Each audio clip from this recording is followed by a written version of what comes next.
10ਵੀਂ ਜਮਾਤ ਦੇ ਬੱਚਿਆਂ ਨੂੰ ਸਾਰਿਆਂ ਨੂੰ ਸਤਿ ਸ਼੍ਰੀ ਅਕਾਲ। ਬੇਟਾ ਜੀ, ਪੰਜਾਬੀ ਸਾਹਿਤ ਦੇ ਵਿੱਚ ਬਹੁਤ ਸਾਰੇ ਪ੍ਰੇਮ ਕਿੱਸੇ ਮਸ਼ਹੂਰ ਹਨ, ਜਿਵੇਂ ਹੀਰ ਰਾਂਝਾ, ਮਿਰਜ਼ਾ ਸਾਹਿਬਾ, ਸੱਸੀ ਪੁੰਨੂ, ਸੋਹਣੀ ਮਹੀਵਾਲ ਆਦਿ। ਸੋ ਬੇਟੇ, ਇਹਨਾਂ ਕਿੱਸਿਆਂ ਦੇ ਵਿੱਚ ਮਤਲਬ ਦੋ ਇਨਸਾਨਾਂ ਦੇ ਇਸ਼ਕ ਮਜਾਜੀ ਦਾ ਗੱਲ ਕੀਤੀ ਗਈ। ਇਸ਼ਕ ਹੁੰਦੀ ਇਸ਼ਕ ਇੱਕ ਹੁੰਦਾ ਹੈ ਇਸ਼ਕ ਹਕੀਕੀ, ਇੱਕ ਹੁੰਦਾ ਹੈ ਇਸ਼ਕ ਮਜਾਜੀ। ਇਸ਼ਕ ਹਕੀਕੀ ਹੁੰਦਾ ਹੈ ਕਿ ਪਰਮਾਤਮਾ ਦੇ ਨਾਲ ਇਸ਼ਕ, ਅਤੇ ਇਸ਼ਕ ਮਜਾਜੀ ਹੁੰਦਾ ਹੈ ਕਿ ਇੱਕ ਮਰਦ ਦਾ ਇੱਕ ਇਸਤਰੀ ਦੇ ਨਾਲ ਇਸ਼ਕ। ਸੋ ਇਸ਼ਕ ਮਜਾਜੀ ਦੇ ਨਾਲ ਸੰਬੰਧਿਤ ਪੰਜਾਬੀ ਸਾਹਿਤ ਦੇ ਵਿੱਚ ਕਿੱਸੇ ਪ੍ਰਸਿੱਧ ਹਨ, ਜਿਨ੍ਹਾਂ ਦੇ ਨਾਮ ਮੈਂ ਪਹਿਲਾਂ ਲਏ ਹਨ। ਸੋ ਬੇਟੇ, ਅੱਜ ਅਸੀਂ ਪੀਲੂ ਦੇ ਕਿੱਸੇ ਬਾਰੇ ਪੜ੍ਹਾਂਗੇ। ਪੀਲੂ ਦਾ ਕਿੱਸਾ ਮਿਰਜ਼ਾ ਸਾਹਿਬਾ ਹੈ। ਮਿਰਜ਼ਾ ਸਾਹਿਬੇ ਕਿੱਸੇ ਕਰਕੇ ਪੀਲੂ ਦੀ ਪਛਾਣ ਹੈ। ਉਹਦੇ ਜਨਮ ਬਾਰੇ ਕੁਝ ਪਤਾ ਨਹੀਂ ਲੱਗਦਾ। ਅਨੁਮਾਨ ਹੈ ਕਿ ਉਹ ਪਿੰਡ ਵੈਰੋਵਾਲ, ਜ਼ਿਲ੍ਹਾ ਅੰਮ੍ਰਿਤਸਰ ਦਾ ਰਹਿਣ ਵਾਲਾ ਇੱਕ ਜ਼ਿਮੀਂਦਾਰ ਸੀ। ਉਸ ਦੀ ਰਚਨਾ ਮਿਰਜ਼ਾ ਸਾਹਿਬਾ ਉੱਚੀ ਹੇਕ ਨਾਲ ਉੱਚੀ ਹੇਕ ਵਿੱਚ ਬੜੇ ਚਾਅ ਨਾਲ ਗਾਈ ਸੁਣੀ ਜਾਂਦੀ ਹੈ। ਬੇਟੇ, ਤੁਸੀਂ YouTube 'ਤੇ ਸਰਚ ਕਰੋਗੇ ਮਿਰਜ਼ਾ ਸਾਹਿਬਾ ਦਾ ਕਿੱਸਾ, ਅਤੇ ਤੁਹਾਨੂੰ ਬਹੁਤ ਸਾਰੀਆਂ ਵੀਡੀਓ ਮਿਲਣਗੀਆਂ, ਗਾਣੇ ਮਿਲਣਗੇ। ਤੁਸੀਂ ਦੇਖਿਓ ਕਿ ਉਹ ਮਿਰਜ਼ਾ ਸਾਹਿਬਾ ਦਾ ਕਿੱਸਾ ਕਿੰਨੀ ਉੱਚੀ ਹੇਕ ਵਿੱਚ ਬੜੀ ਫਾਸਟ ਟੋਨ 'ਤੇ ਗਾਇਆ ਜਾਂਦਾ ਹੈ। ਤੁਹਾਨੂੰ ਮਜ਼ਾ ਆਏਗਾ ਸੁਣ ਕੇ, ਸੁਣਿਓ ਜ਼ਰੂਰ। ਪੀਲੂ ਆਪਣੇ ਸਮੇਂ ਵਿੱਚ ਕਾਫੀ ਪ੍ਰਸਿੱਧੀ ਰੱਖਦਾ ਸੀ। ਇਸ ਕਰਕੇ ਹਾਫਿਜ਼ ਬਰਖੁਰਦਾਰ ਉਸ ਸਮੇਂ ਦਾ ਇੱਕ ਸ਼ਾਇਰ ਹੈ, ਪੀਲੂ ਦੇ ਸਮੇਂ ਦਾ। ਉਹ ਪੀਲੂ ਬਾਰੇ ਗੱਲ ਕਰਦਾ ਹੈ। ਕੀ ਕਹਿੰਦਾ ਹੈ ਕਿ ਯਾਰੋ ਪੀਲੂ ਨਾਲ ਬਰਾਬਰੀ ਸ਼ਾਇਰ ਭੁੱਲ ਕਰੇਨ, ਕਿ ਪੀਲੂ ਜਿਹੜਾ ਕਵੀ ਹੈ ਉਹਦੀ ਬਰਾਬਰੀ ਕਰਨ ਦੀ ਸੋਚਣ ਵਾਲੇ ਜਿਹੜੇ ਸ਼ਾਇਰ ਹੈ ਉਹ ਭੁੱਲ ਕਰਦੇ ਪਏ ਆ, ਕਿਉਂਕਿ ਉਹਦੀ ਬਰਾਬਰੀ ਨਹੀਂ ਹੋ ਸਕਦੀ। ਜਿਹਨੂੰ ਪੰਜਾਂ ਪੀਰਾਂ ਦੀ ਸਥਾਪਨਾ ਕੰਧੀ ਦਸਤ ਧਰੇਨ, ਕਿ ਜਿਹਨੂੰ ਪੰਜਾਂ ਪੀਰਾਂ ਦੀ ਥਾਪਨਾ ਹੈ, ਉਹਦੇ ਮੋਢੇ ਕੰਧੀ ਮੈਨੇ ਮੋਢਿਆਂ ਉੱਪਰ ਉਹਨਾਂ ਨੇ ਹੱਥ ਰੱਖੇ ਹੋਏ, ਦਸਤ ਮੈਨੇ ਹੱਥ, ਧਰੇਨ ਮੈਨੇ ਧਰੇ ਹੋਏ ਹਨ। ਜਿਹਦੇ ਸਿਰ ਦੇ ਉੱਪਰ ਪੰਜਾਂ ਪੀਰਾਂ ਦਾ ਹੱਥ ਹੈ, ਉਸ ਦੀ ਬਰਾਬਰੀ ਕਰਕੇ ਸ਼ਾਇਰ ਭੁੱਲ ਕਰ ਰਹੇ ਹਨ। ਸੋ ਪੀਲੂ ਦੀ ਉਪਮਾ ਦੇ ਵਿੱਚ, ਪੀਲੂ ਦੀ ਪ੍ਰੇਜ਼ ਦੇ ਵਿੱਚ ਇਹ ਗੱਲਾਂ ਮਤਲਬ ਹਾਫਿਜ਼ ਬਰਖੁਰਦਾਰ ਨੇ ਕਹੀਆਂ। ਬੇਟਾ, ਚਲੋ ਮਿਰਜ਼ਾ ਸਾਹਿਬਾ ਦਾ ਕਿੱਸਾ ਸ਼ੁਰੂ ਕਰਦੇ ਹਾਂ। ਬੇਟਾ ਜੀ, ਤੁਸੀਂ ਇਹਦੇ 'ਚ 4-4 ਪੈਰੇ ਹੈ। ਪਹਿਲੀ ਗੱਲ, ਤੁਸੀਂ ਇੱਕ ਗੱਲ ਦੇਖੋ ਕਿ ਇਹ ਪੈਰਾ ਨੰਬਰ 1 ਹੈ, ਠੀਕ ਹੈ। ਉਹਦੇ ਬਾਅਦ ਥੱਲੇ ਆਓ, ਆਹ 2 ਹੈ, ਫਿਰ ਆਹ 3 ਹੈ, ਫਿਰ ਆਹ 4 ਹੈ, ਨੋਟ ਕਰੀ ਜਾਇਓ ਪਲੀਜ਼, 4 ਹੈ। ਉਹਦੇ ਬਾਅਦ ਫਿਰ ਦੇਖਿਓ 5, 6, 9, 6 ਦੇ ਬਾਅਦ ਸਿੱਧਾ 9 ਆ ਗਿਆ ਬੇਟੇ, 9 ਦੇ ਬਾਅਦ ਸਿੱਧਾ 42 ਆ ਗਿਆ। ਤਾਂ ਮਤਲਬ ਇਹਦੇ ਵਿਚਕਾਰਲੇ ਜਿਹੜੇ ਕਿੱਸਾ ਹੈ ਉਹ ਸਾਡੀ ਕਿਤਾਬ ਦੇ ਵਿੱਚ ਐਡ ਨਹੀਂ ਹੈ। 42 ਦੇ ਬਾਅਦ ਮੇਰੇ ਖਿਆਲ ਸਿੱਧਾ 55 ਆ ਗਿਆ। ਸੋ ਇਹ ਜਿਹੜੇ ਕਿੱਸੇ ਹੈ, ਇਹ ਜਿਹੜੇ ਪਹਿਰੇ ਹੈ, ਇਹ ਵਿੱਚੋਂ ਲਏ ਗਏ ਹੈ। ਸੋ ਤੁਹਾਨੂੰ, ਜੇ ਤੁਸੀਂ ਮੇਰੀ ਗੱਲ ਨੂੰ ਚੰਗੀ ਤਰ੍ਹਾਂ ਸੁਣੋਗੇ ਤਾਂ ਤੁਹਾਨੂੰ ਵੀਡੀਓ ਸਮਝ ਆਏਗੀ, ਤਾਂ ਤੁਹਾਨੂੰ ਪੂਰੀ ਕਹਾਣੀ ਸਮਝ ਆਏਗੀ। ਸੋ ਬੇਟੇ, ਸ਼ੁਰੂ ਕਰਦੇ ਹਾਂ। ਆਹ 4-4 ਲਾਈਨਾਂ ਹੈ, ਅਤੇ ਤੁਹਾਨੂੰ ਮੈਂ 4-4 ਲਾਈਨਾਂ ਦੀ ਪ੍ਰਸੰਗ ਵਿਆਖਿਆ ਕਰਨ ਲਈ ਦਿਆਂਗਾ, ਅਤੇ ਤੁਸੀਂ ਆਪ ਲਿਖਣੀ ਹੈ। ਅਤੇ ਪ੍ਰਸੰਗ ਆਪਾਂ 9ਵੀਂ ਦੇ ਵਿੱਚ ਕੀਤਾ ਹੈ ਕਿ ਮਤਲਬ ਅਗਰ ਆਪਾਂ ਸਪੋਜ਼ ਕਰੋ ਪ੍ਰਸੰਗ ਲਿਖਣਾ ਹੋਵੇ, ਪਹਿਲਾਂ ਆਪਾਂ ਪੜ੍ਹੀਏ। ਮਿਰਜ਼ਾ ਸਾਹਿਬਾ। ਘਰ ਖੀਵੇ ਦੇ ਸਾਹਿਬਾਂ ਜੰਮੀ ਮੰਗਲਵਾਰ, ਕਿ ਖੀਵੇ ਖਾਨ ਦੇ ਘਰ ਸਾਹਿਬਾਂ ਨੇ ਮੰਗਲਵਾਰ ਦੇ ਦਿਨ, ਪੀਲੂ ਕਹਿੰਦਾ ਹੈ, ਕਿ ਜਨਮ ਲਿਆ। ਡੂਮ ਸੋਲੇ ਗਾਂਵ ਦੇ, ਡੂਮ ਬੇਟੇ ਹੁੰਦੇ ਆ ਮਰਾਸੀ, ਸੋਲੇ ਮੈਨੇ ਖੁਸ਼ੀ ਦੇ ਗੀਤ ਗਾਉਣਾ। ਮਰਾਸੀ ਜਿੱਦਾਂ ਬੱਚਾ ਹੁੰਦਾ ਹੈ, ਅਤੇ ਮਤਲਬ ਕਈ ਤਰ੍ਹਾਂ ਦੇ ਗਾਉਣ ਵਾਲੇ ਘਰਾਂ ਦੇ ਵਿੱਚ ਆਉਂਦੇ ਆ ਨਾ, ਉਹ ਜਿਹੜੇ ਖੁਸਰੇ ਖਾਸਰੇ ਸਾਰੇ, ਇਸੇ ਤਰ੍ਹਾਂ ਜਿਹੜੇ ਡੂਮ ਹੁੰਦੇ ਆ, ਇੱਕ ਛੋਟੀ ਜਾਤ ਵਾਲੇ ਮਰਾਸੀ, ਉਹ ਘਰਾਂ ਦੇ ਵਿੱਚ ਆ ਕੇ ਸੋਲੇ ਗਾਉਂਦੇ ਆ, ਖੁਸ਼ੀਆਂ ਦੇ ਗੀਤ ਗਾਉਂਦੇ ਆ।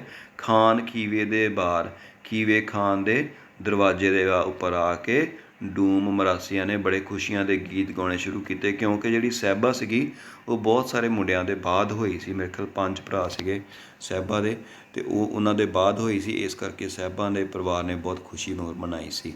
ਰੱਜ ਦੁਆਈ ਦਿੱਤੀਆਂ ਸੁਹਾਣੇ ਪਰਿਵਾਰ, ਅਤੇ ਉਹਨਾਂ ਮਰਾਸੀਆਂ ਨੇ ਪਰਿਵਾਰ ਨੂੰ ਰੱਜ ਕੇ ਦੁਆਵਾਂ ਦਿੱਤੀਆਂ, ਅਤੇ ਰਲ ਤਦਬੀਰਾਂ ਬਣਦੀਆਂ। ਫਿਰ ਪੀਲੂ ਕਹਿੰਦਾ ਹੈ ਕਿ ਜਦੋਂ ਸ਼ੈਲ ਹੋ ਗਈ, ਜਦੋਂ ਮੁਟਿਆਰ ਸੀਗੀ ਸਾਹਿਬਾ ਸੀਗੀ, ਉਹ ਸ਼ੈਲ ਹੋ ਗਈ, ਭਾਵ ਜਦੋਂ ਉਹ ਜਵਾਨ ਹੋ ਗਈ, ਮੁਟਿਆਰ ਹੋ ਗਈ, ਫਿਰ ਉਹਦੇ ਵਿਆਹ ਦੀਆਂ ਤਦਬੀਰਾਂ ਬਣਨ ਲੱਗੀਆਂ, ਭਾਵ ਕਿ ਸਲਾਹਾਂ ਹੋਣ ਲੱਗੀਆਂ। ਤਦਬੀਰਾਂ ਮੈਨੇ ਸਲਾਹਾਂ, ਰਲ ਤਦਬੀਰਾਂ ਬਣਦੀਆਂ ਸ਼ੈਲ ਹੋਈ ਮੁਟਿਆਰ। ਆਪਾਂ ਇੱਕ ਵਾਰ ਫਿਰ ਪੜ੍ਹਦੇ ਹਾਂ ਸਾਰਾ ਪੈਰਾ। ਘਰ ਖੀਵੇ ਦੇ ਸਾਹਿਬਾਂ ਜੰਮੀ ਮੰਗਲਵਾਰ, ਕਿ ਸਾਹਿਬਾਂ ਖੀਵੇ ਖਾਨ ਦੇ ਘਰ ਮੰਗਲਵਾਰ ਨੂੰ ਜੰਮੀ।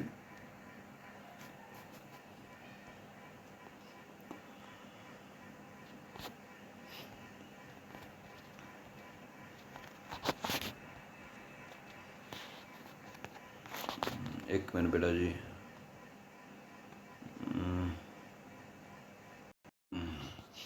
हाँ जी बेटे सॉरी, एक बटन दबिया सी गया सी एक। आप फिर दोबारा एक बार पढ़ते हैं कि खीवी खान दे घर ਸਾਹਿਬਾਂ ने मंगलवार ਨੂੰ जन्म लिया, डूम सोले गाँव ਦੇ ਤੇ ਕੁੜੀ ਜੰਮੀ। ਤੇ ਘਰ ਵਿੱਚ ਆ ਕੇ ਮਰਾਸੀ ਖੁਸ਼ੀਆਂ ਦੇ ਗੀਤ ਗਾਉਣ ਲੱਗੇ। ਕਿਹਦੇ ਘਰ ਆ ਕੇ? ਖਾਨ ਖੀਵੇ ਦੇ ਬਾਹਰ, ਦਰਵਾਜ਼ੇ ਤੇ ਆ ਕੇ, ਬਾਹਰ ਤੇ ਆ ਕੇ ਖੀਵੇ ਖਾਨ ਦੇ ਉਹ ਮਰਾਸੀ ਖੁਸ਼ੀਆਂ ਦੇ ਗੀਤ ਗਾਉਣ ਲੱਗੇ। ਰੱਜ ਦੁਆਈ ਦਿੱਤੀਆਂ ਸੁਹਾਣੇ ਪਰਿਵਾਰ, ਤੇ ਉਹਨਾਂ ਨੇ ਸਾਰੇ ਪਰਿਵਾਰ ਨੂੰ ਰੱਜ ਰੱਜ ਕੇ ਦੁਆਵਾਂ ਦਿੱਤੀਆਂ। ਰਲ ਤਦਬੀਰਾਂ ਬਣਦੀਆਂ ਸ਼ੈਲ ਹੋਈ ਮੁਟਿਆਰ। ਫਿਰ ਪੀਲੂ ਕਹਿੰਦਾ ਹੈ ਕਿ ਜਦੋਂ ਉਹ ਸ਼ੈਲ ਹੋ ਗਈ, ਭਾਵ ਕਿ ਜਦੋਂ ਉਹ ਮੁਟਿਆਰ ਹੋ ਗਈ, ਜਵਾਨ ਹੋ ਗਈ, ਤੇ ਉਹਦੇ ਵਿਆਹ ਦੀਆਂ ਤਦਬੀਰਾਂ ਬਣਨ ਲੱਗੀਆਂ, ਸਲਾਹਾਂ ਬਣਨ ਲੱਗੀਆਂ। ਅਗਲਾ ਪੈਰਾ ਪੜ੍ਹਦੇ ਹਾਂ ਪੁੱਤ। ਸਾਹਿਬਾਂ ਨਾਲ ਸਹੇਲੀਆਂ ਕੂੜੀ ਰਿਹਾ ਕਰ। ਅੱਗੇ ਪੀਲੂ ਸਾਹਿਬਾਂ ਦੀ ਜਿਹੜੀ ਉਹ ਸੁਭਾਅ ਬਿਆਨ ਕਰਦਾ ਸੀਗਾ ਕਿ ਉਹ ਪਹਿਲਾਂ ਤੋਂ ਹੀ ਧੋਖੇਬਾਜ਼ ਸੀ। ਕੂੜੀ ਮੈਨੇ ਕਿ ਆਪਣੀਆਂ ਸਹੇਲੀਆਂ ਦੇ ਨਾਲ ਵੀ ਉਹ ਧੋਖੇ ਕਰਦੀ ਸੀਗੀ, ਮਤਲਬ ਕੂੜੀ ਰਿਹਾ ਕਰ।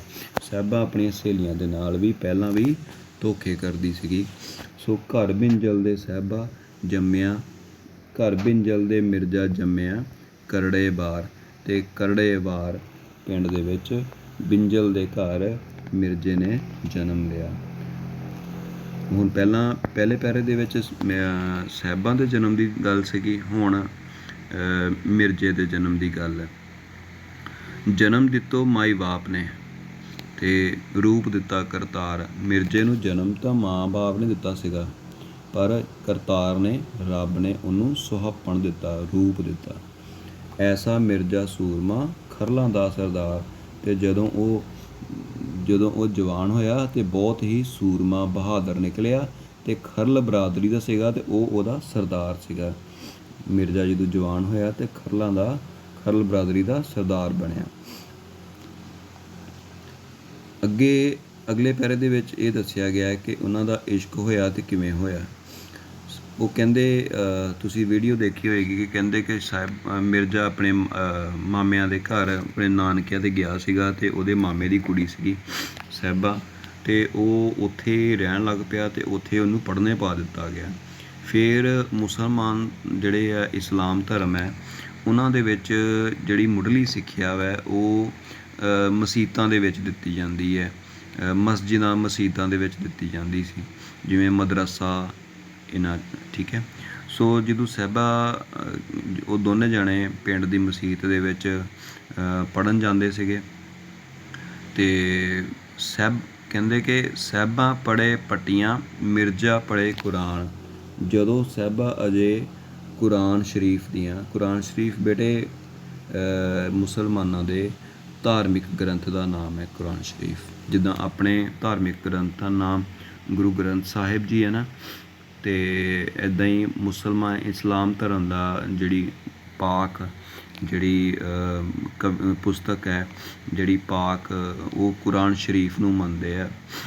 ਅਤੇ ਇਸੇ ਤਰ੍ਹਾਂ ਜਿਵੇਂ ਮਤਲਬ ਹਿੰਦੂ ਧਰਮ ਦੇ ਵਿੱਚ ਗੀਤਾ ਨੂੰ ਮੰਨਿਆ ਜਾਂਦਾ ਹੈ, ਜਾਂ ਕ੍ਰਿਸਚਨ ਧਰਮ ਦੇ ਵਿੱਚ ਬਾਈਬਲ ਨੂੰ ਮੰਨਿਆ ਜਾਂਦਾ ਹੈ, ਇਸੇ ਤਰ੍ਹਾਂ ਮੁਸਲਮਾਨ ਜਿਹੜੇ ਲੋਕ ਹੈ ਉਹ ਕੁਰਾਨ ਸ਼ਰੀਫ ਨੂੰ ਮੰਨਦੇ ਆ।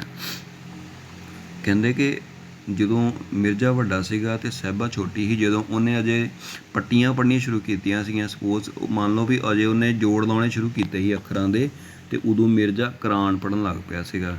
ਭਾਵ ਕਿ ਜਿੱਦਾਂ ਸਾਡੇ ਦੇਖੋ, ਸਪੋਜ਼ ਕਰੋ, ਮੰਨ ਲਓ ਕਿ ਇੱਕ ਬੱਚਾ ਪਹਿਲੀ ਕਲਾਸ ਵਿੱਚ ਹੈ ਅਤੇ ਇੱਕ ਬੱਚਾ ਚੌਥੀ ਪੰਜਵੀਂ ਕਲਾਸ ਵਿੱਚ ਹੈ, ਸੋ ਪਹਿਲੀ ਕਲਾਸ ਵਿੱਚ ਅਜੇ ਬੱਚਾ ਜੋੜ ਲਾ ਕੇ ਪੜ੍ਹ ਰਿਹਾ ਹੁੰਦਾ, ਅਤੇ ਜਿਹੜਾ 5ਵੀਂ ਕਲਾਸ ਵਾਲਾ ਹੁੰਦਾ ਪੰਜਾਬੀ ਪੜ੍ਹਨੀ ਸ਼ੁਰੂ ਕਰ ਦਿੰਦਾ। ਇਸੇ ਤਰ੍ਹਾਂ ਸਾਹਿਬਾਂ ਪਹਿਲਾਂ ਪੱਟੀਆਂ ਪੜ੍ਹਨ ਲਈ ਸੀ, ਮਤਲਬ ਕਿ ਸ਼ੁਰੂਆਤੀ ਪੜ੍ਹਾਈ ਕਰ ਰਹੀ ਸੀ, ਅਤੇ ਉਦੋਂ ਮਿਰਜ਼ੇ ਨੇ ਕੁਰਾਨ ਪੜ੍ਹਨਾ ਸ਼ੁਰੂ ਕਰ ਦਿੱਤਾ ਸੀਗਾ। ਵਿੱਚ ਮਸੀਤ ਦੇ ਲੱਗੀਆਂ ਜਾਣੇ ਕੁੱਲ ਜਹਾਨ, ਅਤੇ ਲੱਗੀਆਂ ਭਾਵ ਕਿ ਉਹਨਾਂ ਦਾ ਵਿੱਚ ਮਸੀਤ ਦੇ ਪਿਆਰ ਹੋਇਆ, ਅਤੇ ਜਿਹੜੇ ਪਿਆਰ ਨੂੰ ਸਾਰਾ ਜਹਾਨ ਜਾਣਦਾ ਹੈ।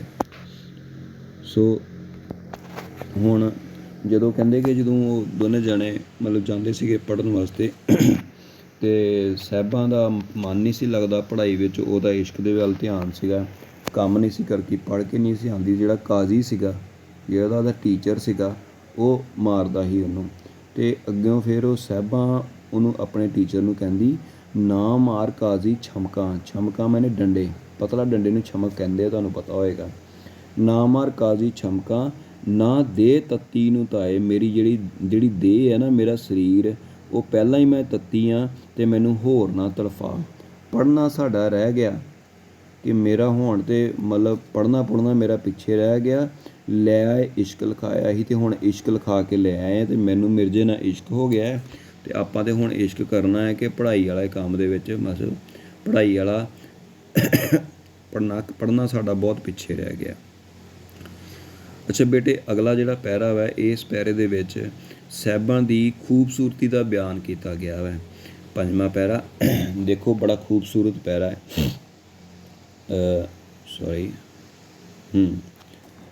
ਸਾਹਿਬਾਂ ਗਈ ਤੇਲ ਨੂੰ, ਕਹਿੰਦੇ ਕਿ ਜਦੋਂ ਸਾਹਿਬਾਂ ਬੱਚੀ ਮਤਲਬ ਥੋੜ੍ਹੀ ਜਵਾਨ ਹੋਈ, ਅਤੇ ਉਹ ਤੇਲ ਲੈਣ ਗਈ, ਅਤੇ ਸੋਹਣੀ ਬਹੁਤ ਸੀ, ਅਤੇ ਉਹ ਪਸਾਰੀ ਦੀ ਹੱਟ ਹੀ ਗਈ।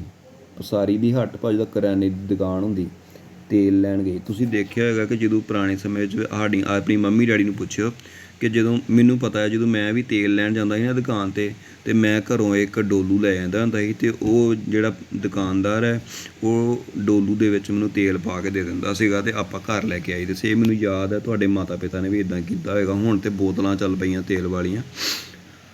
ਸੋ ਜਦੋਂ ਸਾਹਿਬਾ ਬਹੁਤ ਸੋਹਣੀ ਸੀ, ਅਤੇ ਉਹ ਘਰੋਂ ਤੇਲ ਲੈਣ ਗਈ ਪਸਾਰੀ ਦੀ ਹੱਟੀ ਦੇ ਵਿੱਚ, ਉਹਨੂੰ ਦੇਖ ਕੇ ਜਿਹੜਾ ਪਸਾਰੀ ਸੀਗਾ, ਉਹਨੂੰ ਤੱਕੜੀ ਫੜਨੀ ਭੁੱਲ ਗਈ। ਫੜ ਨਾ ਜਾਣੇ ਤੱਕੜੀ, ਅਤੇ ਉਹਨੂੰ ਹਾੜ ਨਾ ਜਾਣੇ ਵੱਟ, ਜਿਹੜੇ ਵੱਟੇ ਪਾਉਣੇ ਵੀ ਉਹਨੂੰ ਸਾਰੇ ਭੁੱਲ ਗਏ, ਮਤਲਬ ਉਹਦੇ ਵੱਲ ਦੇਖਦਾ ਹੀ ਰਹਿ ਗਿਆ। ਤੇਲ ਭੁਲਾਵੇਂ ਬਾਣੀਆਂ, ਅਤੇ ਉਹਦੇ ਵੱਲ ਦੇਖਦੇ ਨੇ ਤੇਲ ਦੇ ਭੁਲੇਖੇ, ਤੇਲ ਭੁਲਾਵੇਂ ਭੁੱਲਾ ਬਾਣੀਆਂ। ਉਹਦਾ ਜਿਹੜਾ ਡੋਲੂ ਲੈ ਕੇ ਗਈ ਸੀ, ਉਹਦਾ ਜਿਹੜਾ ਕੋਈ ਬਰਤਨ ਲੈ ਕੇ ਗਏ ਸੀ, ਉਹਦੇ ਵਿੱਚ ਉਹਨੇ ਤੇਲ ਦੇ ਭੁਲੇਖੇ ਸ਼ਹਿਦ ਉਲਟ ਦਿੱਤਾ, ਸ਼ਹਿਦ ਪਾ ਦਿੱਤਾ। ਅਤੇ ਅੱਗੇ ਪੀਲੂ ਕਹਿੰਦਾ ਹੈ ਕਿ ਉਹ ਬੜੀ ਸੋਹਣੀ ਸੀ।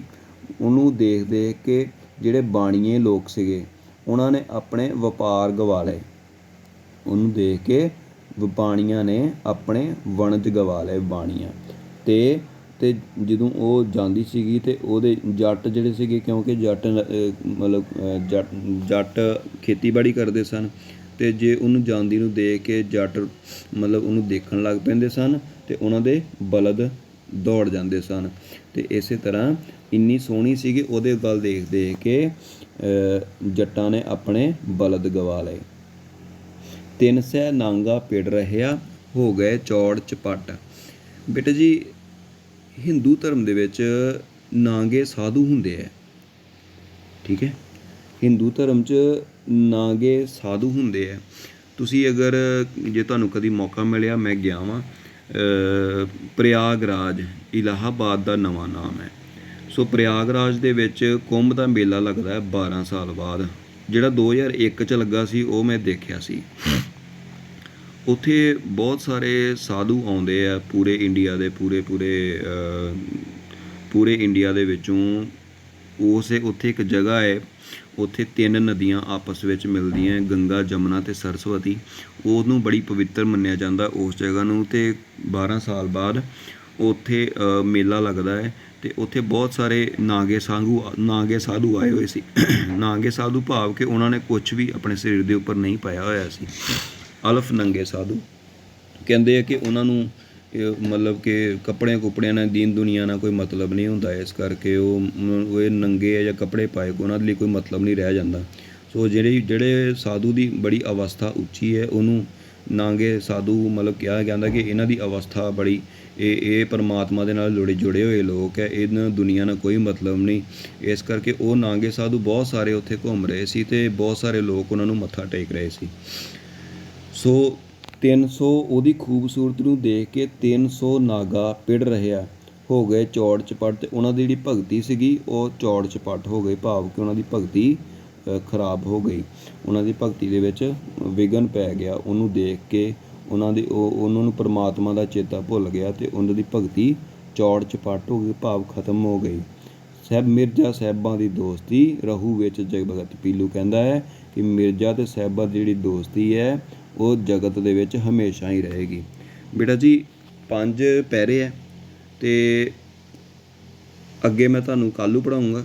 ਤੁਸੀਂ ਇਹਨੂੰ ਵਾਰ-ਵਾਰ ਵੀਡੀਓ ਦੇਖਿਓ ਅਤੇ ਮਤਲਬ ਕੋਸ਼ਿਸ਼ ਕਰਿਓ ਕਿ ਆਹ ਜਿਹੜਾ ਹੈ ਨਾ ਸਾਹਿਬਾਂ ਪੜੇ ਪੱਟੀਆਂ ਇੱਥੋਂ ਲੈ ਕੇ ਅਤੇ ਇੱਥੇ ਤੱਕ ਇਹਦੀ ਪ੍ਰਸੰਗ ਵਿਆਖਿਆ ਲਿਖ ਕੇ ਦੇਖਿਓ। ਪ੍ਰਸੰਗ ਮੈਂ ਤੁਹਾਨੂੰ ਇੱਕ ਵਾਰੀ ਫਿਰ ਬੋਲ ਦਿੰਦਾ ਵਾ ਕਿ ਇਹ ਕਾਵਿ ਟੋਟਾ ਸਾਡੀ ਪੰਜਾਬੀ ਦੀ ਪਾਠ ਪੁਸਤਕ ਸਾਹਿਤਮਾਲਾ ਵਿੱਚ ਦਰਜ ਪੀਲੂ ਦੀ ਰਚਨਾ ਮਿਰਜ਼ਾ ਸਾਹਿਬਾਂ ਵਿੱਚੋਂ ਲਿਆ ਗਿਆ ਹੈ ਅਤੇ ਇਸ ਪੈਰੇ ਦੇ ਵਿੱਚ ਮਿਰਜ਼ਾ ਸਾਹਿਬਾਂ ਦੇ ਪ੍ਰੇਮ ਬਾਰੇ, ਮਿਰਜ਼ਾ ਸਾਹਿਬਾਂ ਦੇ ਪਿਆਰ ਬਾਰੇ ਜ਼ਿਕਰ ਕੀਤਾ ਗਿਆ ਹੈ।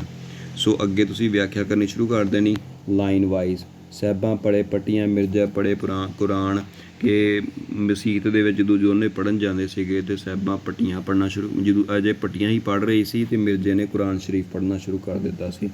ਵਿੱਚ ਮਸੀਤ ਦੇ ਲੱਗੀਆਂ ਜਾਣੇ ਕੁੱਲ ਜਹਾਨ, ਅਤੇ ਇਸ ਤਰ੍ਹਾਂ ਮਸੀਤ ਦੇ ਵਿੱਚ ਇਕੱਠੇ ਸਕੂਲ ਪੜ੍ਹਨ ਜਾਂਦੇ ਆ ਉਹਨਾਂ ਦਾ ਇਸ਼ਕ ਹੋ ਗਿਆ, ਜਿਹਨੂੰ ਇਸ਼ਕ ਨੂੰ ਸਾਰਾ ਜਹਾਨ ਜਾਣਦਾ ਹੈ।